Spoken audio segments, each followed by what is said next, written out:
ரகசியத்தை யாரு அறிஞ்சா, அதிசயத்தை யாரு புரிஞ்சா?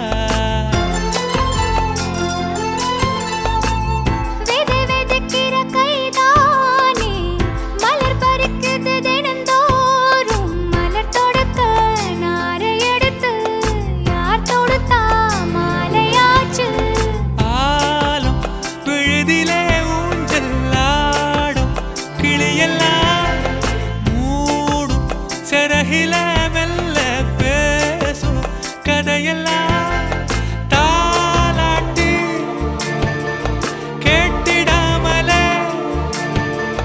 தாயின் மடிய தேடி ஓடும் மலநதி போல. கரும்பாறு மனசுல மயில் தோகவிருக்குதே, மழைச்சாறு தெரிக்குதே, வானவில் கொடையும் பிடிக்குதே, புல்வெளி பாத விரிக்குதே. வானவில் கொடையும்